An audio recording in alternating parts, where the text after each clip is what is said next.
day. This is Krishna Joy Paula Miguel again, and today we will be talking about grammar and what it includes. So, what is grammar? Grammar is the way we arrange words to make proper sentences. Grammar is the structure and system of language or of languages in general, usually considered to consist of syntax and morphology. In grammar formation, there are rules and standards to be followed. Grammar varies depending on the context it is being utilized. Example is the grammar in the Filipino language. It is somehow different from the English language. So these are some of what grammar includes. Parts of speech, subject-verb agreement, and sentence structure. So let us start with the parts of speech. So there are 8. Noun, pronoun, adjective, verb, adverb, preposition, conjunction, and interjection. Let us talk about noun. A noun is a person, place, thing, or idea. Noun is used to identify any class of people, places, or things. Nouns are the subject of sentence. A subject is the one being talked about in a sentence. So here are the examples of sentences that use nouns. The bakery has fresh baked goods. So the noun here is bakery. Kylie is a pro golfer. Kylie is the noun. The dog was lonely for me.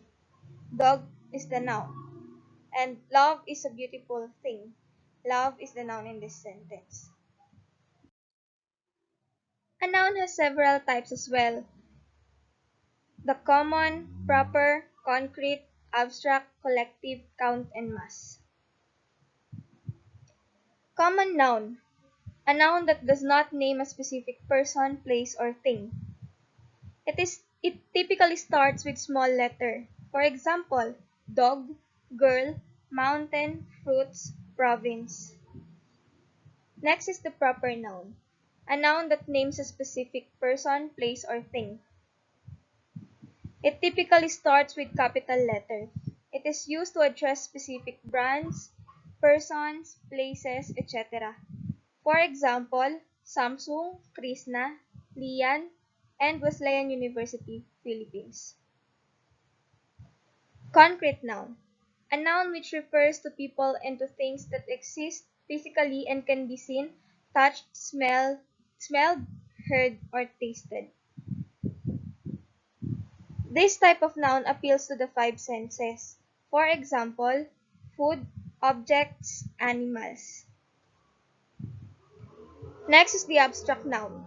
A noun which refers to ideas, qualities, and conditions. Things that cannot be seen or touched and things which have no physical reality.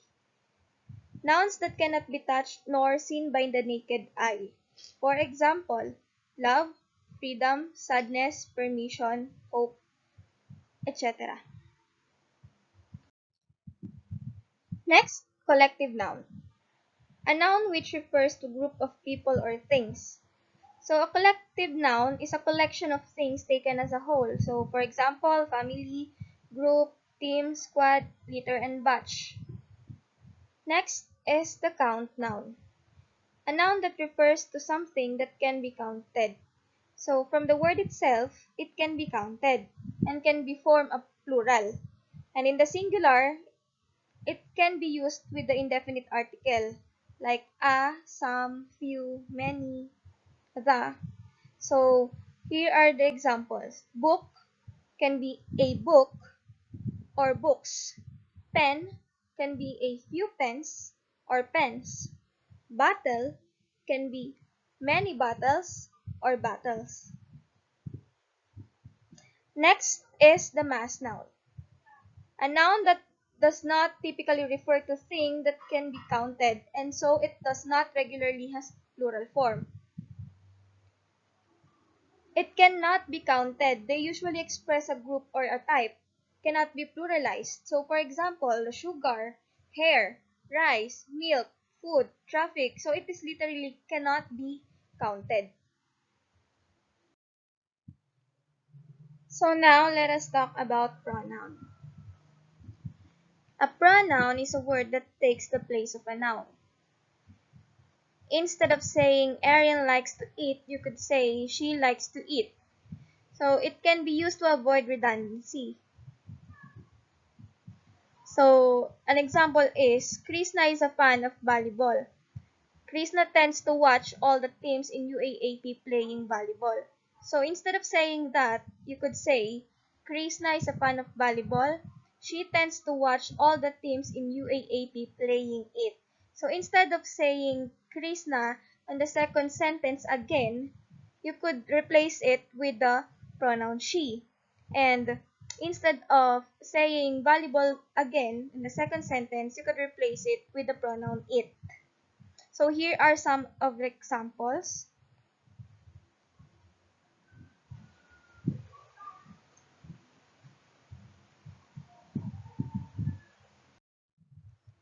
Let us proceed with adjective. An adjective is a word that describes or modifies a noun or pronoun. It tells what kind, how many, or which one. So, for example, a hilarious book. What kind of book? A hilarious one. Another, the red shoes. Which one? The red one. There are several types of adjectives, and one of those is the descriptive adjective. Descriptive adjectives call up images, tones, and feelings. So, steamy weather is different from stormy weather. Steamy and stormy conjure different pictures, feelings, and associations. Many descriptive adjectives came from verbs. The verb had broken without the helper had is an adjective. So, an example is a broken keyboard. What kind of keyboard? Broken. The verb in ing form without the helper is an adjective as well. For example, running shoes. What kind of shoes? Running. A noun can be used as an adjective too. For instance, the noun student can be made to modify or describe the noun bookstore. The student bookstore. So what kind of bookstore? A bookstore for students.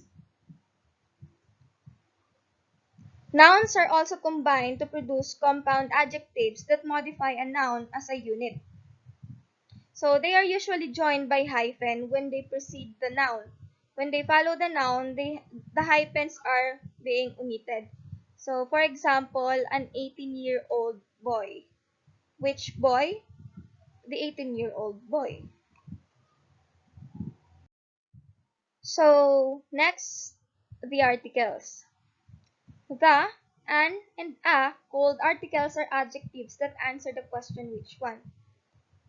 The modifies a noun or pronoun by limiting its references to a particular known thing, either singular or plural. So an example here is the books on the table. A or a expands the reference to a single non-specific or previously unknown thing. So an is similar to a, but is used when the word following it begins with a vowel sound. An example is a book from an online store, the one we ordered last week. Last is the demonstrative adjectives. Demonstrative adjectives answer the question which one or ones.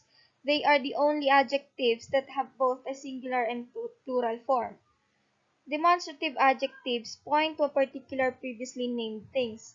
So this and that are singular, these and those are plural. This and these indicate things nearby. That and those suggest distance. So for example, this novel is the worst I've ever read. These biographies are much better. So this is used when it is followed with a singular thing nearby. And this is used when it is followed by a plural thing nearby. Another, Tell me more about the author. Why does she write about those events? That is used when it is followed with a singular thing, and those is used when it is followed by a plural thing.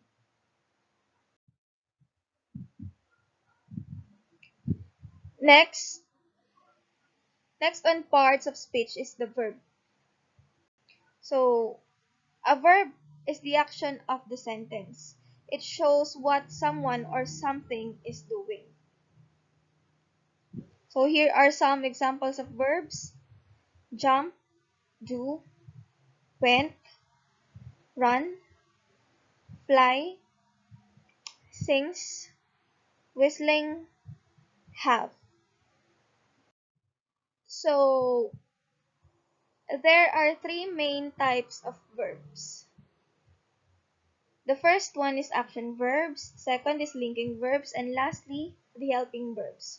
So action verb tells what action something or someone is performing. So for action verbs, here are the examples: jump, sing, dance, think, spread, etc. Linking verb connects a noun or a pronoun with a word that identifies or describes it. So here are some examples of a sentence that used linking verb. He is a monster.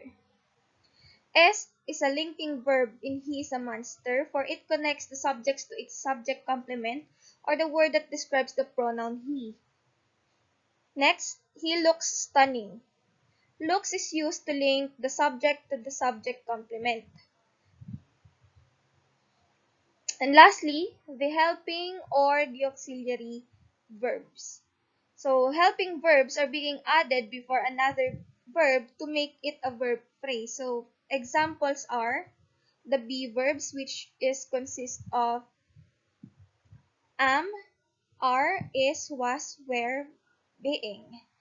And another examples are can, could, do, does, did, have, had, has, will, would, shall, should, might, must, and may. Now let us proceed to adverb. If adjective describes the noun or pronoun of the sentence, adverb describes how the action is performed. So it also modifies an adjective or the other adverb. They tell how much, how often, when and where something is done. So for example, the fish jumped quickly from the water. So how did the fish jump? Quickly. So the adverb in the sentence is the word quickly. The man sat alone. So in what manner did the man sit? So he sat alone. So the adverb of the sentence is alone.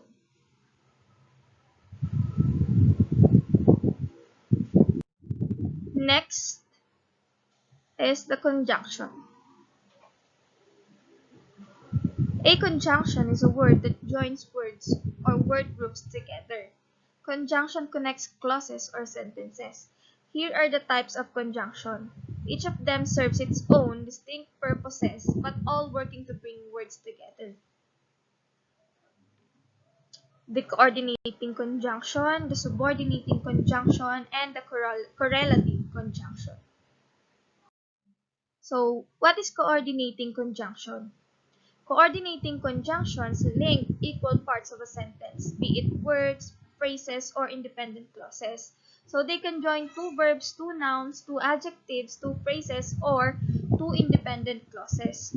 So there are 7 conjunctions under this type, and they can be referred to as the fanboys, which are the for, and, nor, but, or, yet, and so. So for example, Krishna and Lian. Krishna and Lian was combined by the conjunction and. Krishna attended the seminar about how to avoid COVID-19, and Lian is the speaker in the said seminar. So, two independent clauses were combined by the conjunction and. So that is coordinating conjunction. Next is the subordinating conjunction. Subordinating conjunctions links a dependent clause to an independent clause, helping to show the relationship between the two clauses and emphasize the main idea of the freestanding or the independent clause. So here are the conjunctions under the subordinating conjunction: because, although, even though, while, after, since. So for example, while we are waiting for the train to arrive, we saw Joanne and Alex walking along the station. So there is an independent clause and a dependent clause. So the independent clause here is we saw Joanne and Alex walking along the station. It can stand alone. So it can be considered one sentence already. So it is now combined by the subordinating conjunction while we are waiting for the train to arrive. So while we are waiting train to arrive is the dependent clause of the sentence. Why is it called dependent clause? Because it is depending, or it cannot stand alone.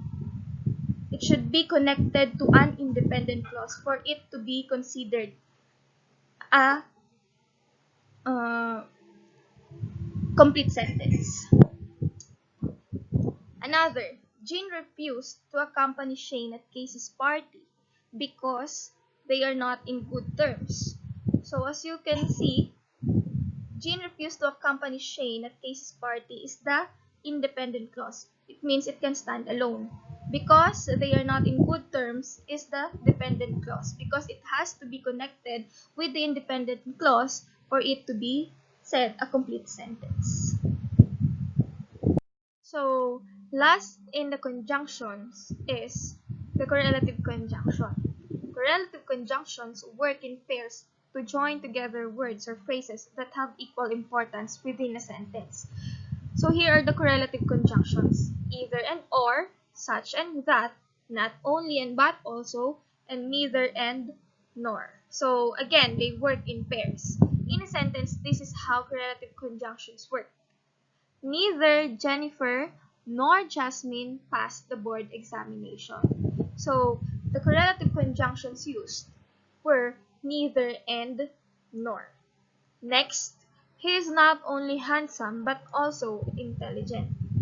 So he is not only handsome but also intelligent. So the correlative conjunctions used were not only and but also. So as you have heard, correlative conjunction should always go in pairs.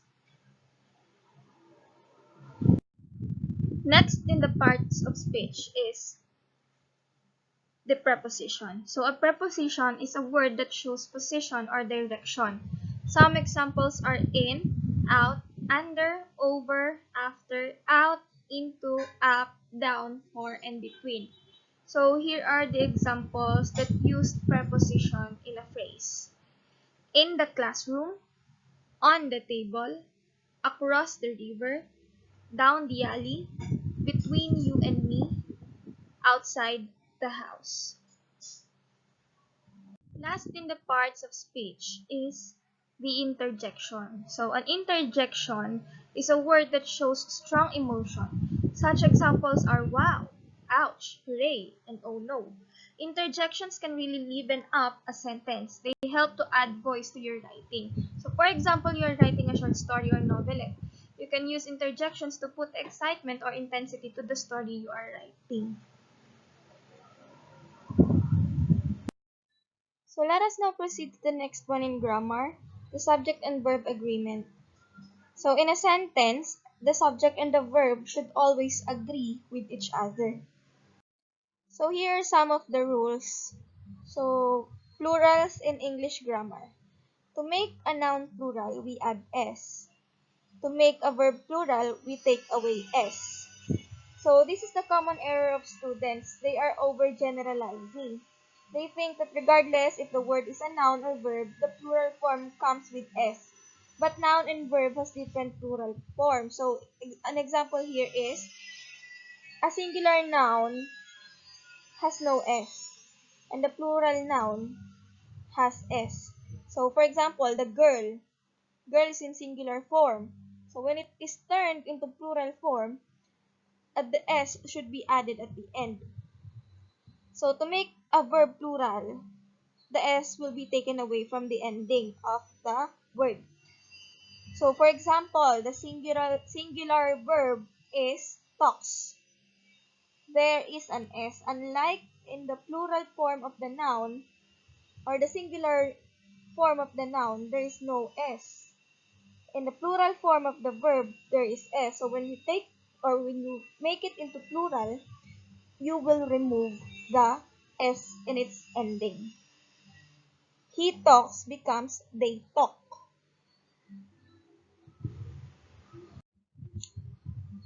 So next, watch the verb endings.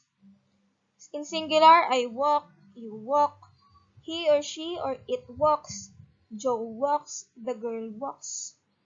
In plural, we walk, you walk, they walk, Joe and Maria walk, the girl walk. So singular pronouns, singular verb. Plural pronoun, plural verb. The pronoun you and I are singular, but the verb should always be plural, meaning there should not be s in the ending of the verb.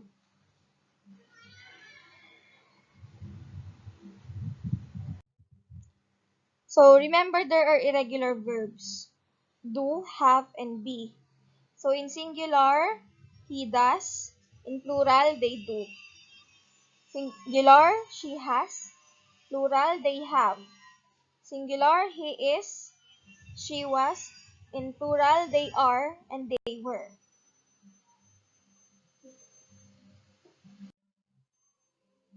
So tip for subject and verb agreement. Generally, if the subject doesn't end in s, the verb will. And if the subject does end in s, the verb won't.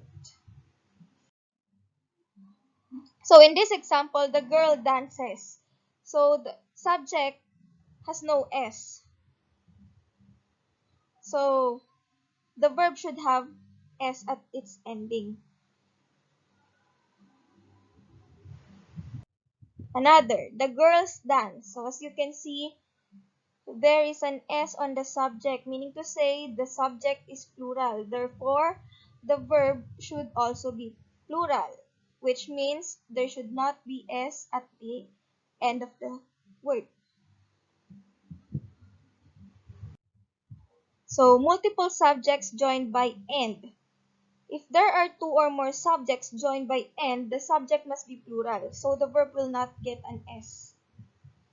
For example, the boy and the girl dance. The boy and the girl is considered plural because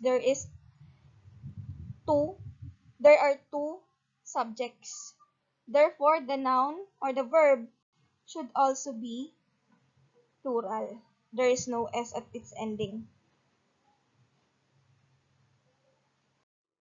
Next, multiple subjects joined by or.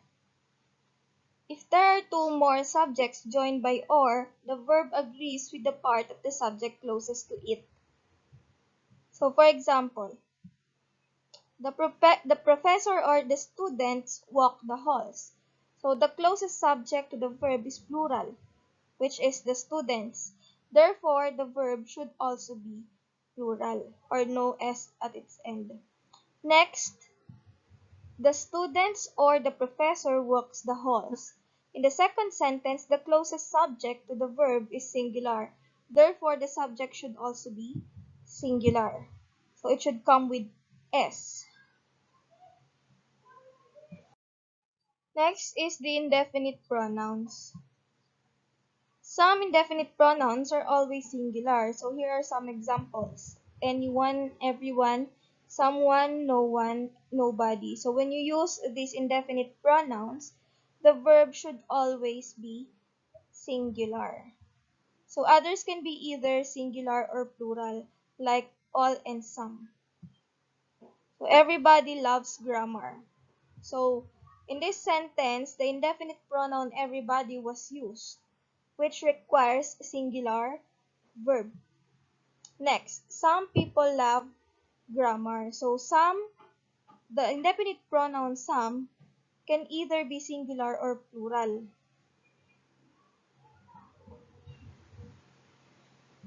Next is the relative pronouns. Relative pronouns like who, which, and that can either be singular or plural depending on the word they refer to. So for example, the student who works hard will succeed. So the relative pronoun here is who, which is referring to the student, which is singular. Therefore, the verb should also be singular. Next, the students who work hard will succeed. So, the relative pronoun is the word who, which is referring to the students, which is plural. Therefore, the verb should also be plural. So, here are some helpful hints. Sometimes several words come between the subject and the verb. Just take out the phrase in the middle to see whether or not the subject and verb agree. So the student, though she had lots of problems in other schools, find her new class easy. So the only subject here is the student, which is singular. Then remove some modifiers, then add the verb, which should agree with the subject. So the student is singular, therefore the verb should also be in singular form. The student, though she had lots of problems in other schools, finds her new class easy. So if you will remove the modifiers, the sentence should be the student finds her new class easy.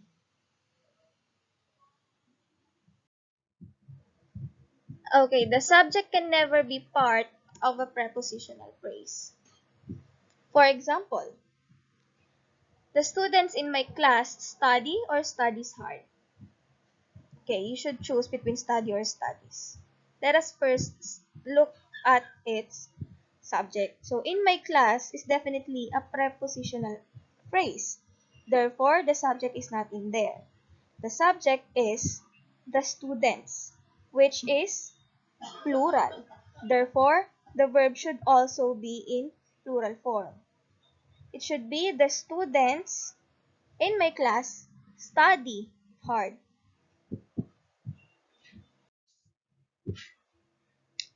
So now, let us proceed to the sentence structure as part of the grammar.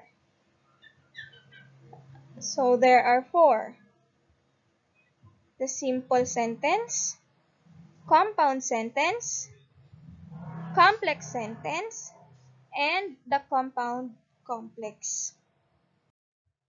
But before that, let us first talk about the basic elements of every sentence, for it will become a big help in understanding the structures of sentences. Okay, so there are two: the subject and the predicate. So when we say subject, it is what or whom the sentence is about, while the predicate tells us something about the subject. So in this example, Judy and her dog run on the beach every morning. So who is being talked about there? Judy and her dog. So that is the subject. Run on the beach every morning is the predicate because it tells something about the subject. Okay, again, Judy and her dog is the subject, and run on the beach every morning is the predicate. So let's start talking about simple sentence. A simple sentence has one subject and one predicate. So it has only one thought or one independent clause, a single sentence. So observe how a simple sentence is constructed. We went to San Juan yesterday. Let us examine the sentence. So we is a pronoun which is considered as a simple subject. Went is a verb, and to San Juan is a prepositional phrase. So when we combine went to San Juan, it will be the predicate. It will become a complete predicate. So when it is added to the subject, which is we, it will become a simple sentence. Again, there is a simple subject and there is a complete predicate. Another, so the subject here is Mary.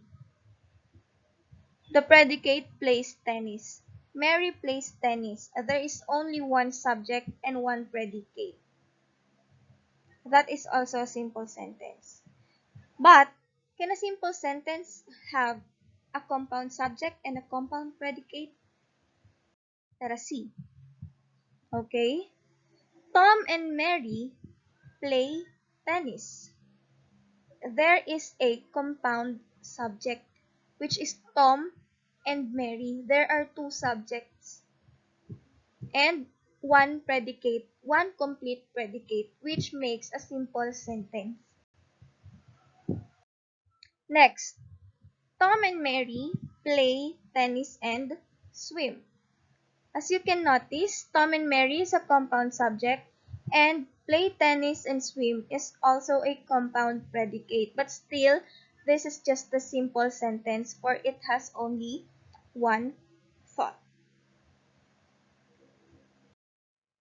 Next, the compound sentence. A compound sentence has more than one part that can stand alone. So there is two independent clauses. Independent clauses are connected by coordinating conjunctions, conjunctive adverbs, or a semicolon. So when we say independent clause, it can stand alone or it can also be considered as one complete thought. So for example, we went to San Juan and most of us danced all night. So as you can see, the subject again here is we. And the predicate is went to San Juan. That is a simple sentence, which is an independent clause.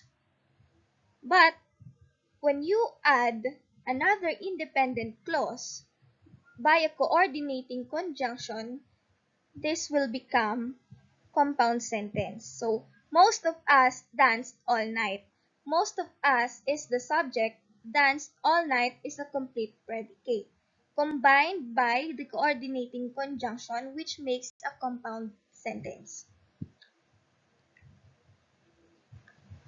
Next. So, the use of coordinating conjunction. One subject, one predicate, and another subject and another predicate. So, let us take a look at the example. Tom swims is a complete independent clause. Tom is the subject, swims is the predicate, and Mary plays tennis. And is the coordinating conjunction. Mary is another subject, plays tennis is another predicate. So, in compound sentence, you can use the convoys or the coordinating conjunctions for and nor but or yet and so. Tom swims and Mary plays tennis. One independent clause and another one independent clause. So there should be a comma before and in compound sentences before the coordinating conjunction. You should put comma before you add the coordinating conjunction and add the other independent clause. So, compound sentence using the conjunctive adverbs. So, what are the conjunctive adverbs that we can use? Moreover, however, otherwise, therefore, etc. So, this is an example of a compound sentence using a conjunctive adverb. Bob is handsome. Moreover, he is rich. As you can notice, Bob is handsome is an independent clause. He is rich is also an independent clause. Combined by the conjunctive adverb moreover. So note, the semicolon before conjunctive adverb and comma after conjunctive adverb shall be added. Next, a compound sentence using a semicolon. For example, Tom has benefited from his exercise program. He is slim and energetic. So, how can we use the semicolon? It connects two ideas that are related to one another. So, a semicolon. If the relation between the ideas expressed in the main clauses is very close and obvious without a conjunction, you can separate the clauses with a semicolon. It's according to Little Brown Handbook, 9th edition, on page 361. Next is the complex sentence. A complex sentence has at least two parts, one that can stand alone and another one that cannot. So one independent clause and one dependent clause. Independent clause can stand alone, dependent clause cannot stand alone. The part that cannot stand alone is linked to the rest of the sentence by a subordinating conjunction. So here is an example of a complex sentence. Since my boyfriend and I wanted to have fun, we went to San Juan yesterday. So let's examine the sentence.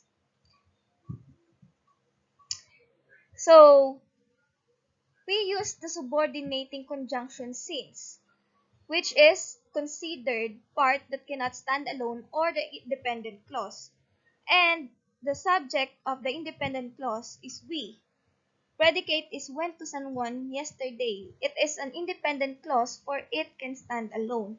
So in a complex sentence, there should be one independent and one dependent clause to be connected or combined together so that we can form a complex sentence.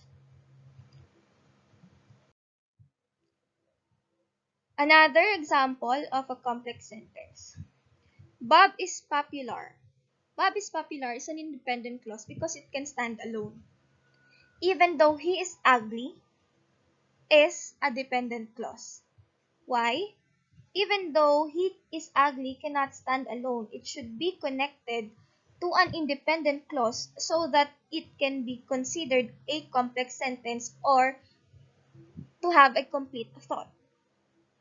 Even though is a subordinating conjunction. So here are the subordinating conjunctions that we can use so that we can form a complex sentence. After, although, as, because, before, how, if, once, since, than, that, though, till, until, when, where, whether, and while. And there are many more other subordinating conjunctions that we can use.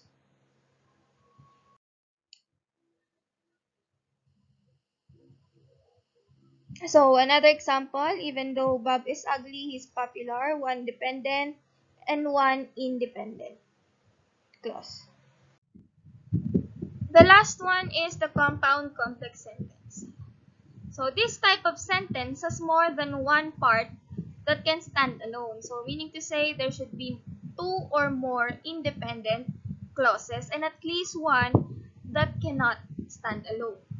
So there should be at least one dependent clause. So conjunctions link the different parts of this sentence. So let us take a look at the example. Since we wanted to have fun, my boyfriend and I went to San Juan yesterday and we danced all night. Let us take a look on how it became a compound complex sentence.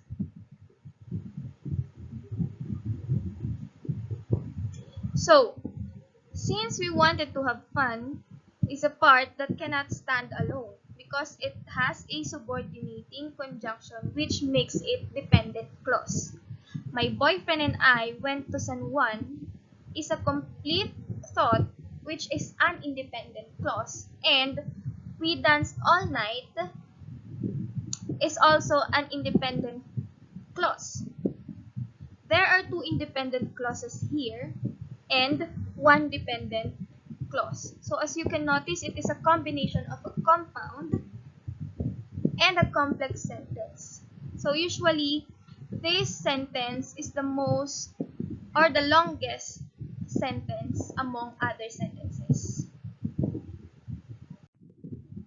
So how to make a compound complex? There should be a subordinating conjunction and